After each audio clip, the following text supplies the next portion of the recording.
All right, so I have Jennifer here, and she is a longtime SEO lead generator, rank and rent operator. Yeah, welcome. Thank you so much, Jordan, for having me. I appreciate it. Of course. So we actually got in touch through a mutual contact, and he's been working with you for some time, and he mentioned that you approach rank and rent a little bit differently than how I approach it. So I would love to have you go through your process, if you're willing to do an A to Z process of how you approach lead generation with clients, if that involves ads or if it's strictly organic, all that kind of good stuff. Absolutely. So, from a prospecting, I don't know what the term would be, but in terms of prospecting, what I usually do is Facebook ads because I feel it's the fastest way and then less energy is put on the front end of producing the ad. But once you have the ad done right and set up and you're optimizing it, it's pretty much set and forget it. So that leaves you to be able to properly nurture the leads that come in, dial in your systems and processes when it comes to fulfillment and stuff like that. But it really allows you to pay more attention to client support, gaining those relationships so you can keep the client invested for longer with you. So I typically just do ads. I'm getting ready to start venturing into display ads as well. So, like those ads that you see before the YouTube videos that people would watch concerning SEO and certain channels and stuff like that, like Neil Patel, the people that you would know and go to for SEO. I'm starting to venture into that as well. So, you may be seeing me on YouTube if you're ever looking at some of those videos. But right now, it's just been Facebook ads. Awesome. So this is for prospecting for clients, right? Mhm. So you're prospecting for a new client. Facebook ads are something I've dove into a little bit, but of course Mhm. the really important part is optimizing. Maybe having 3 to 5 different A/B tests, and then you pick the best creative and you run with it and all that kind of stuff. Yeah. So it is a process, but yeah, it is very effective. I've actually used Facebook ads to find clients for websites that I already have leads coming in for.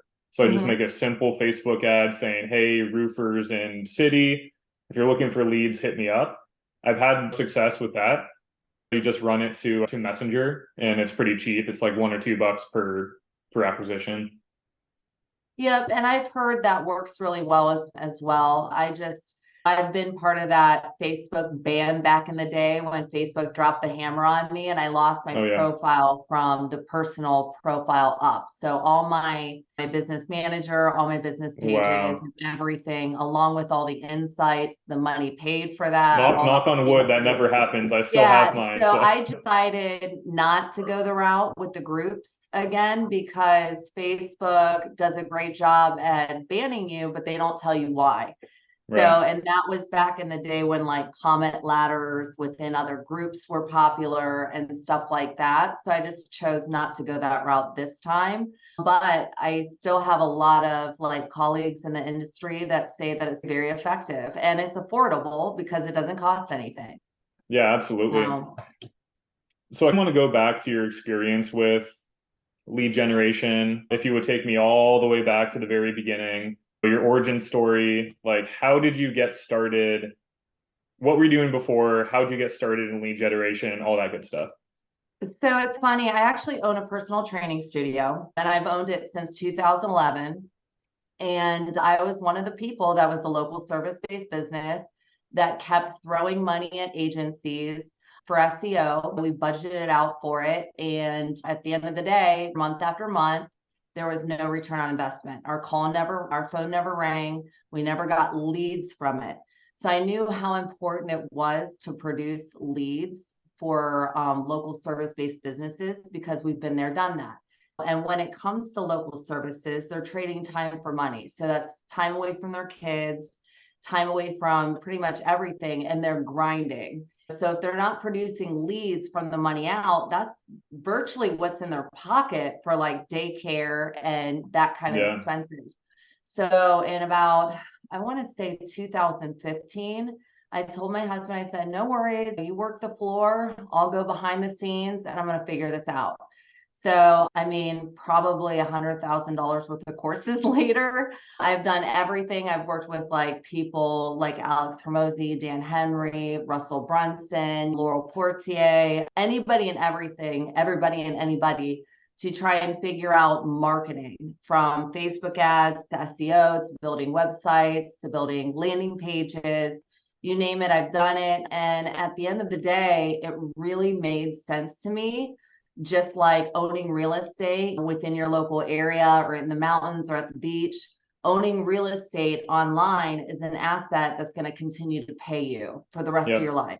Yep. So that's why when in the past couple of years, I was realizing that the churn for marketing agencies is relatively high.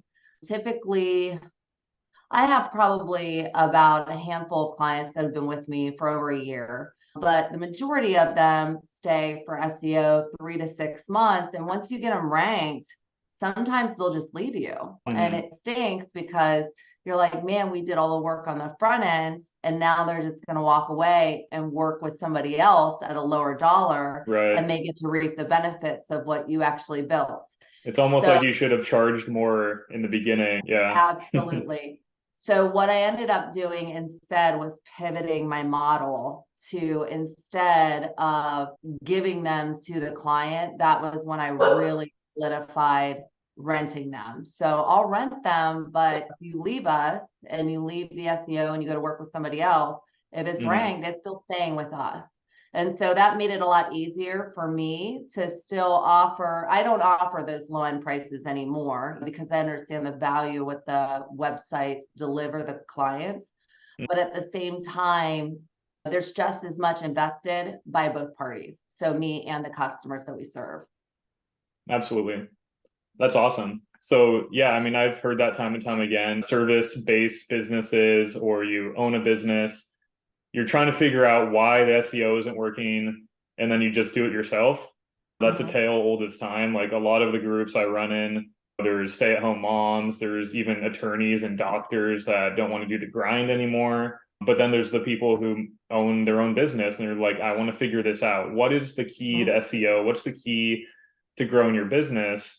And it's really interesting that you organically found owning digital real estate through the rabbit hole, right?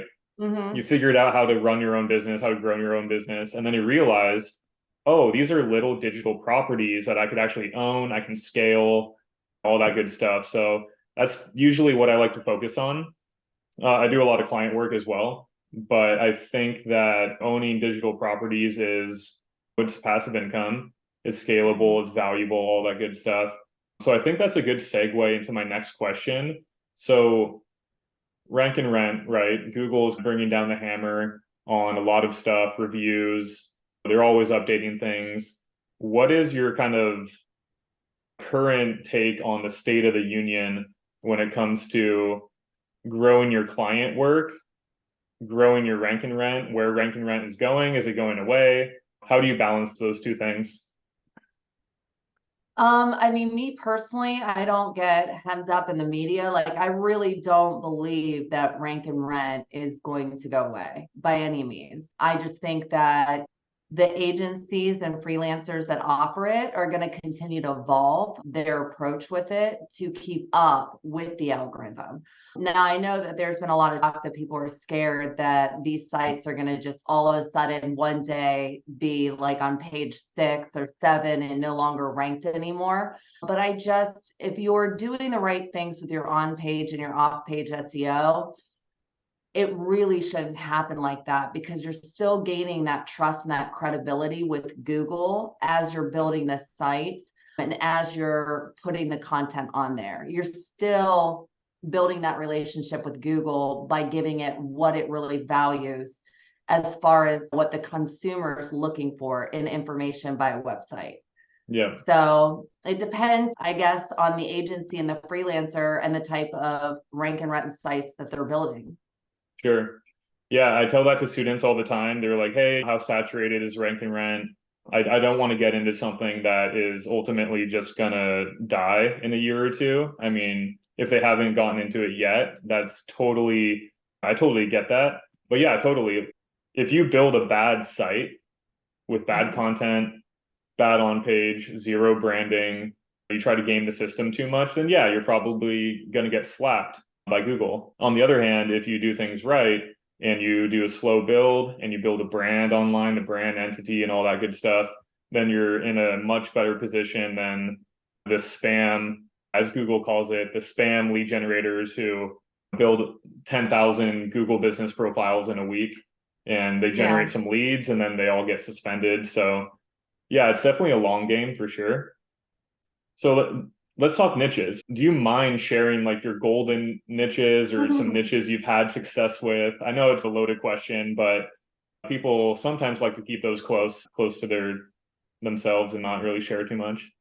Well, honestly, I mean, I don't have a particular niche outside of local service-based businesses. So I have pest control, pressure washing, window tinting, remodelers, cabinet refacing, even dog spas, framing shops. So, I mean, they're all over the place. Some are brick and mortar, some aren't. I think that when it comes to if you're looking to build a solid business and you want less, I guess, resistance, then you want to stick with the people that make a high value from each lead that they get. So, meaning like the conversations are easier when it comes to sales when you're talking to the niches like remodelers that make 30 to 80,000 per project and things like that. The ones that have to do a lot of volume, then the rank and rent, they're going to be probably pushing you to drop your dollar amount or the value of the price that they're willing to pay. Sure. So if you want to make your conversations easier, then to go with the ones that make a higher dollar amount. Yeah, for sure. That's what I teach my students is using the lead value calculator and basically asking the prospect, hey, how much money do you make on a job? 10K, 20K. Okay, so I've sent you 10 leads and you close one, then this whole thing is worth it. Yeah, I've been in plumbing, home services, roofing, concrete, fencing, all those kind of things. Plumbing is interesting because it's higher volume and technically lower ticket, maybe medium ticket, but it also comes down to whether the leads are shopping around or not. With a higher ticket niches, there's a lot of shopping around. The client might say, oh, they already called me, or depending on the rankings, of course. But with plumbing, it's interesting that they need their problem fixed right away because it's usually an emergency. So plumbing's been really good for me. Trying to think of anything else. Concrete is interesting because I don't think homeowners know how much concrete costs. They get the price and they're like, wait, I thought you're just going to pour a bag on the ground and that's it. So yeah, awesome. That's also a really important point that I want everyone to understand is service-based businesses is where it's at. You don't want to go into any other niche like brick and mortar you can do, but that's a totally different thing than what we're talking about here. Like we want to generate phone calls and form submissions, which is all service-based. Like you wouldn't go to a brick and mortar plumbing supply store looking for a plumber, you just pick up the phone and call, right? So that's how we make money is by generating the lead over the internet, right? You can work for restaurants, you can work for other niches that do need foot traffic and stuff like that, but primarily what we do is service-based business. Is that right? Yeah, absolutely. Cool. So I understand that your lead gen strategy is a little bit different than just doing some research in a city and a niche, finding an opportunity, building the website first. That's I don't know, I'd say like the traditional rank and rent strategy is building first, generating the leads, prospecting, finding a client. How does that differ from your strategy? So basically, my front end ads run to cold traffic on the internet, and they're gaining trust with me, or I'm gaining their trust to take this journey with me. And I guarantee them within 90 days, I'm going to get them at the top of Google. So within the top 10. And I have a very streamlined strategy on how to do that. That starts with the on page and the build out of the site. Takes about 14 to 17 days for us to render back the site. And then after that, it's live, and we start like the citations process, the Google My Business build out, all of that stuff.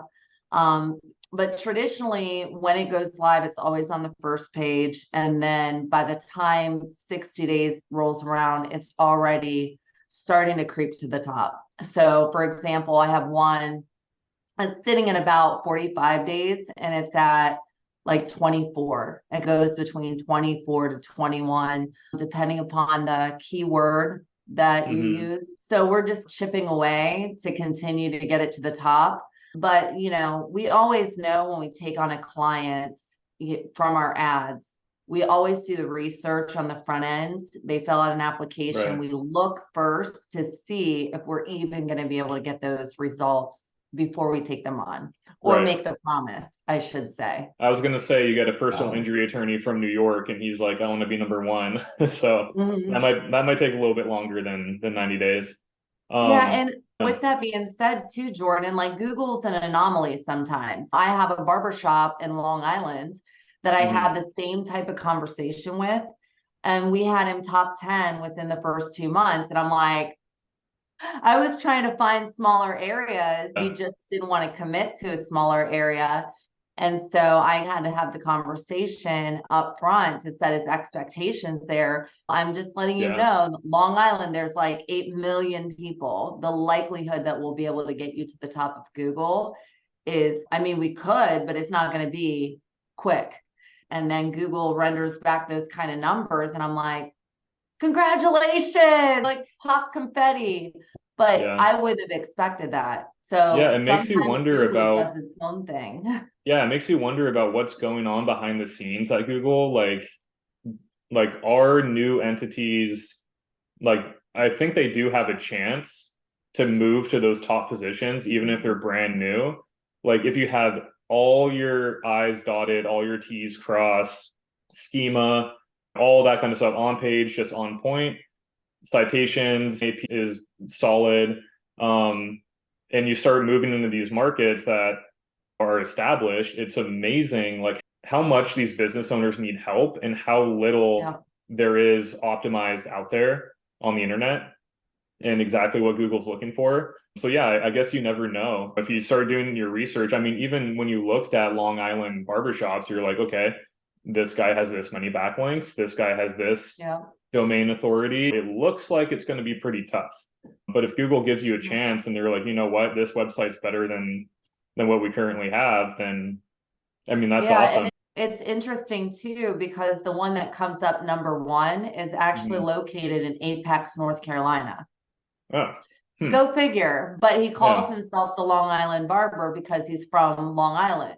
That's so hilarious. If you look up, like even in an incognito window, trying to not have Google pull up your address, it still comes up number one in Apex, North Carolina for a Long Island barber.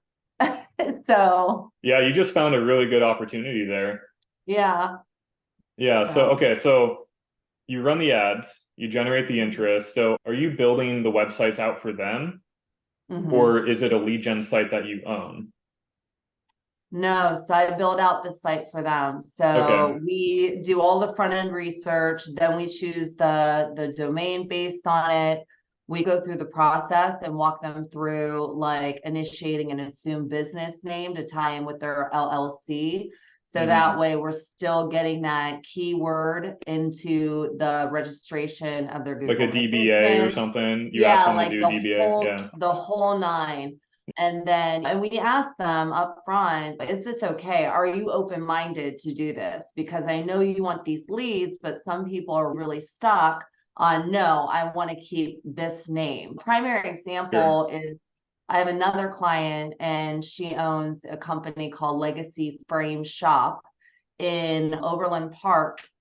Is it Overland Park, Kansas? Yeah. And she spelled it SHOPE. I'm like, well, you do understand that doesn't help you when it comes to search engine optimization. I know you want it like all through your site and all of that stuff, but people they don't type in frame shop near me with 2 P's. They type in it with 1 P. So, I mean, we went back and forth multiple times before she understood what I was trying to explain to her, but I had to do Mm-hmm. Loom videos and stuff like that, showing her the keyword research that's Yeah. done Yeah. on Google and what Google renders back. Yeah. And I showed her, this is what it would look like if we do it with shop with 2 P's. And this is what it looks like with shop spelled the correct way, how people normally spell it. Mm-hmm. So you have to take those things into consideration before building out the site, and then make all the content and the copywriting go along with that. Right. It sounds like you provide like an incredible service. I mean, you are literally like an A to Z business in a box, right? Like Mhm. you bring their online presence from nothing to the finish line, which is leagues more than any SEO agency can say, because they're literally like, we'll take your brand, we'll take your website, we'll tinker with it, we'll work on it, we might get results or not. So you're basically doing it from the very beginning all the way through, from the branding, the Mhm. DBA, the name choice, the Google My Business listing. Do you mind sharing your prices, or is that something that you don't want out on the internet? I mean, honestly, I've been one of those where when I got started, my mindset wasn't in the right place. And so I Yeah. started out offering the service for 500, doing everything that we're Wow. talking about right now. Yeah. But then, like, I'm sure we've all done a similar thing.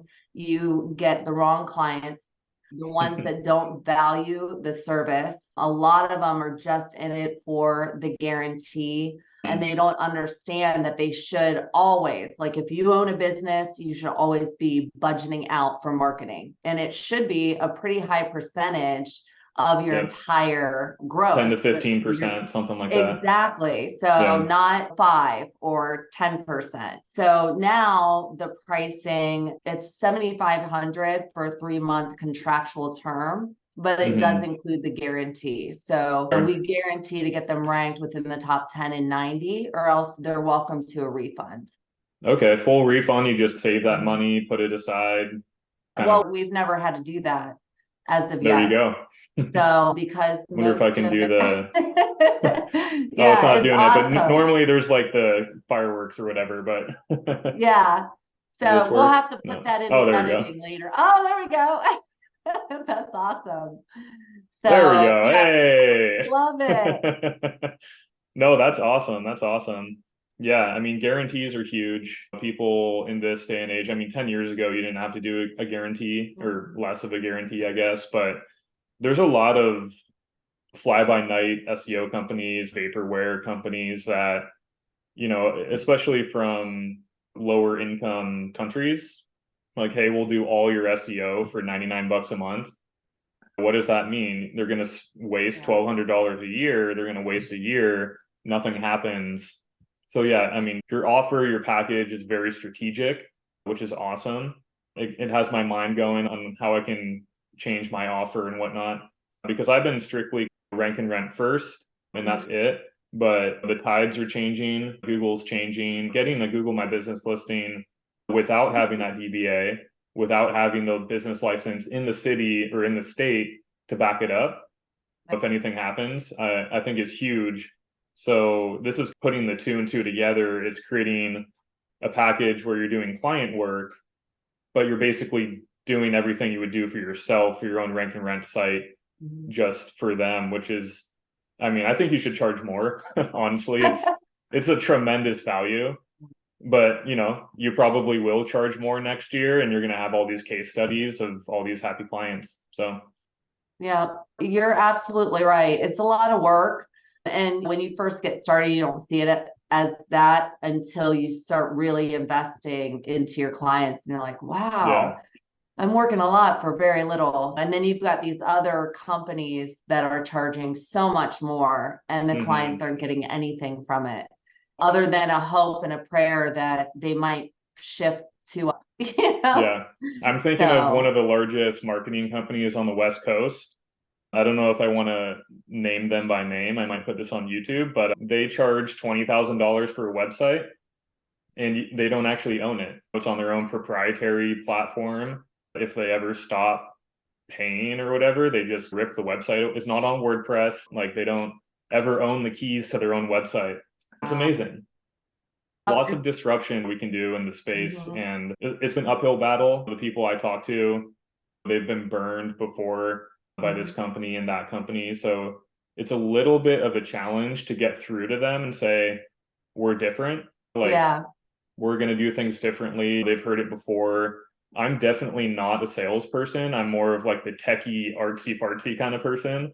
So running sales and trying to convince someone who is normally used to talking to a massive sales force, like, Yeah. these commission only salespeople who are very cutthroat, very just like sales driven and promising the world, even without a guarantee, when they buy and they essentially go through this whole process and then have no results at the end.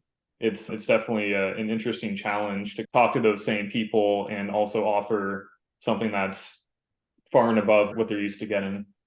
Yeah, and I agree. I think that you and I are probably the same in that I'm more of a behind the scenes. I like doing the fulfillment work and stuff like that rather than being front end doing Zoom calls and stuff to sell Right. someone. And I think that's also why I started at a lower price point. But, there's also authenticity that the person feels, and you're able to gain that trust, I think, Right. with them. And so it makes the sales easier when you're coming from a good place, Yeah. and you're really wanting to help them. And you have that mindset now where we don't sell them on this call. Somebody else, like one of those big agencies, and they're awesome, like sales guys are, and they're not going to get the results that they want. So it makes me feel a little bit like I need to sell this guy and help this person out. So that way they're going to have a white Christmas, or they're going to get to spend time with their family because they'll Right. be able to be in demand, increase their price points and stuff like that because they're getting so many leads.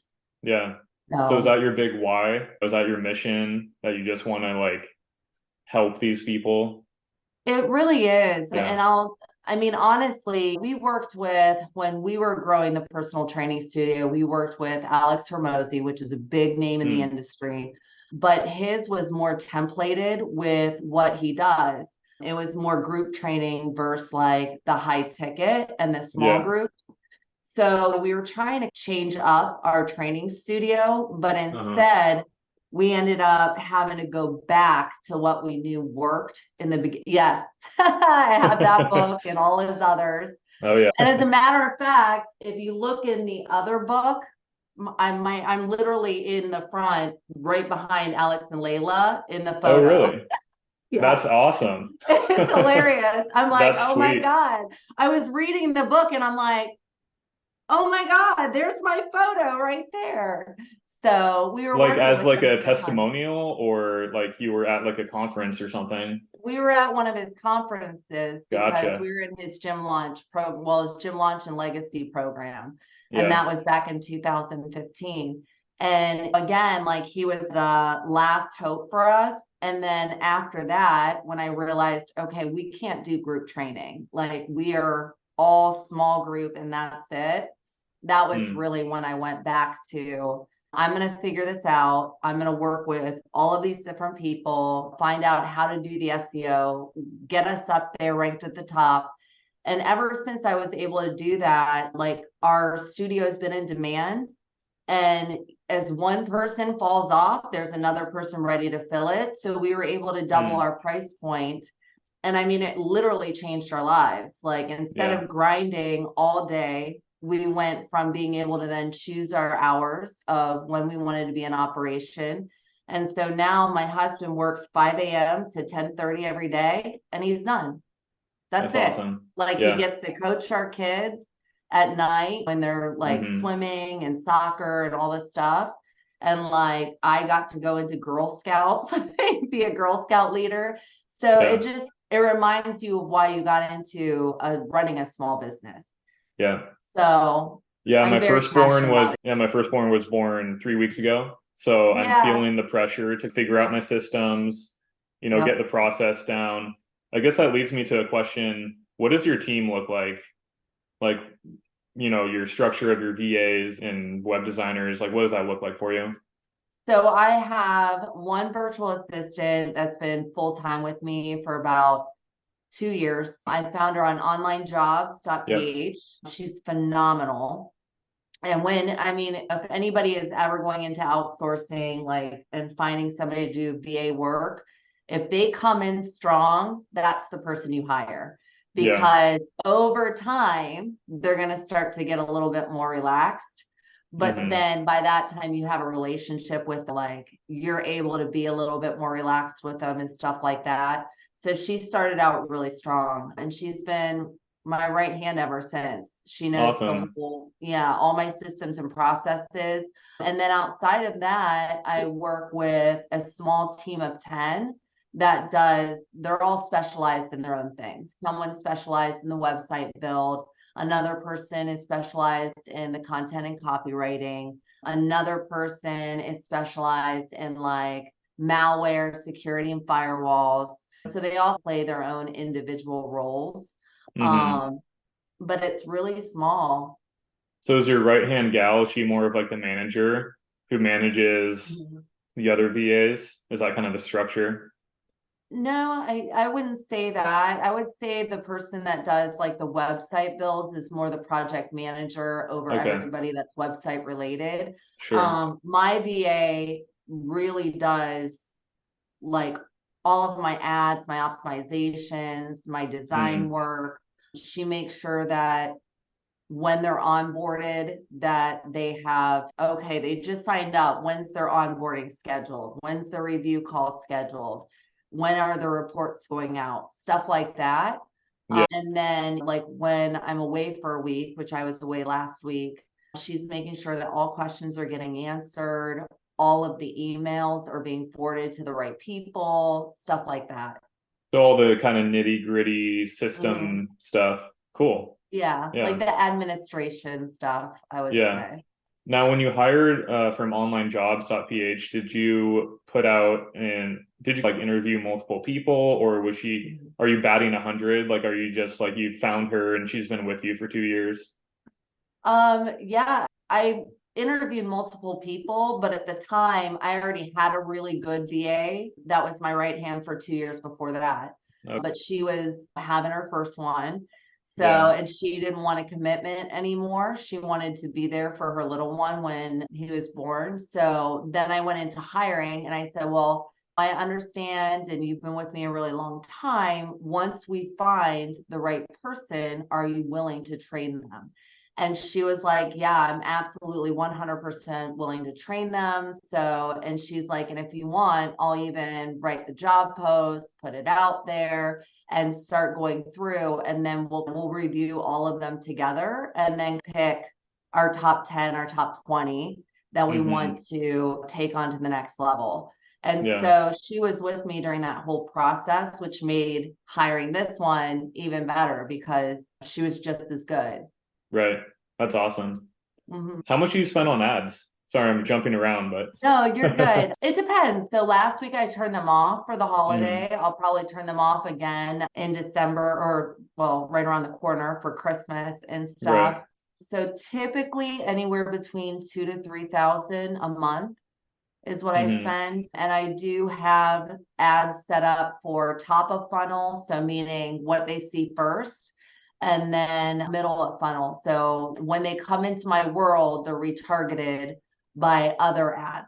So meaning like more educational, more branding and authoritative type of Hmm. ads and stuff like Sure. that. So the cost per click and per lead comes down quite a bit when they're Hmm. retargeted. And usually the cost per acquisition is a lot lower because if they've watched multiple videos, then they're probably going to sign up once they book a call. Right. Of course. So how many touch points are there? So they come in top of funnel. Do they put in like their email and stuff like that to watch whatever you Yeah, have? so Yeah. so my ads are set up as a lead form ad, and then I have it tied in with my CRM, which I don't know if you're familiar with Go High Level, Oh yeah. but I Love it. white label Go High Yeah. Level. So it comes into my CRM. I get an email and a text message that says a new lead just came in. I also have a dialer that actually connects their call. As soon as that lead comes in, my phone rings. So I have the opportunity to actually pick it up and have a conversation with them. Cool. And that is like the first real touch point. And it's like a triage call to try and qualify them and see if they're going to be a good fit. And then after that, then they'll watch another video, which is like a video sales letter. And then they'll fill out an application and to a book a call. If they don't book a call, there's 7 other possible touch points in my middle of funnel that retargets them. And so they keep seeing my face like everywhere. After they come in once, it's like anytime they open up Facebook, I'm like, hey, just reminding you I'm still here, stalking you. You know? Awesome. So what is your like target acquisition cost, and does it like fluctuate based on seasons and whatever? Yes. So if you've never ran ads before, I highly do not recommend running ads or trying to learn ads during the holiday seasons, because you're going to pay a lot more. Right. So pretty much going into Black Friday after the new year, it's not a good time for newbies to start running ads. But after that, traditionally, the whole rest of the year is fine. So you could see your cost per acquisition go from about $50 anytime during the regular season to 150, 250 during the holiday season. And that's just because you're competing with everybody else running Black Friday specials and stuff and holiday specials. Absolutely. So, yeah. Cool. I mean, I went through all my questions. I could talk about this stuff forever. I want to be cognizant of your time. Is there anything you want to tell everyone who's thinking about getting into lead generation, running their own agency? Anything else you want to mention for people? I mean, for me personally, I think that mindset held me back from doing it a lot sooner. Like I had analysis paralysis for the longest time, and I stayed so inundated in the information and the consumption of the information and making sure that I learned everything there was before getting started and taking on my first client. I wasted a lot of time doing that. I think if you have something that's more information than the person you're talking to, then there's value there. And what your perceived value is always going to be different than theirs. But until you put it out there, you're never going to know what that person is willing to pay you for it. So it's really important to just get started and not stay in the consumption mode, or thinking that you need to learn one more thing, or you need to get this system dialed in better before you take on a client. Yeah. As they say, trust the process, just do it. There's people like us who have done it before. It's a business model, right? What works, Google is an algorithm, it's all mathematics. So if you appease the algorithm, then you can generate leads and make some money. So yeah, that's really good advice. Awesome. Well, thank you so much, Jordan. I really appreciate it. Yeah, it was awesome meeting you. I'm sure we'll talk again in the future. I'll be sure to email you if I have more questions about your kind of unique process and whatnot. Maybe we can work together in the future. Who knows?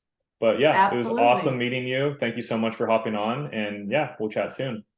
All right. Thanks. Bye, guys. Bye-bye. All right, there you have it. Big thank you to Jennifer for sharing her insights on how she generates clients through inbound agency lead generation through Facebook ads, how she does retargeting to the middle of funnel. All that stuff is very valuable that you guys can probably take some nuggets from, all the way to how much she charges for her services, exactly what she does for clients. Absolutely amazing interview with Jennifer. Some really awesome gold nuggets in there for you guys to take and run with. Now, it's different than what I've been doing, how I've built my business, because I've done everything organically, just doing organic lead generation with websites that I own. I put up my own money. I basically build these digital assets on my own, and then I sell the leads on the back end. Now, that is definitely not for the faint of heart. Rank and Rent is changing. It's always evolving, but it is still viable. I'm still doing it to this day, along with the students in the program. They're still doing it. getting after it, building their websites. But this is a really good insight into doing client work and generating the leads and the interest through inbound marketing, right? Through inbound Facebook ads, people who want to grow their business, they're just not sure how. And you can apply the entire rank and rent process on their websites, on their Google My Business listing. That's client work. That's doing it for the client, that they own the assets and all that stuff. But you can charge a premium for it, right? The reason that we do rank and rent is because we can streamline that process, and the sales hurdle or the mental gymnastics that clients have to do for you to close the deal, for you to charge 7,500 or 10 grand or maybe even 20 grand to build out their entire system, their entire, as Jennifer said, like she went into DBAs, into business names to optimize the whole thing, the whole system from A to Z. It's harder to do that sale than it is to just do it for yourself and maybe spend $500, $1,000, whatever it is, to rank a site, generate leads, and then sell the leads on the back end. You can charge much, much more. It also takes a long time, but you can charge much, much more if you have a team, if you have a system, if you have proven results with previous clients, or even your own rank and rent properties. You can leverage those as your case studies, saying you put your money where your mouth is, right? And you've done this thing, and you can do it for their business too. So I hope this video was a really awesome insight into kind of both sides of this business, the rank and rent side, doing it on your own, but also client work, which I think is the way a lot of the industry is moving to. So that's it for me. I'll see you guys in the next one.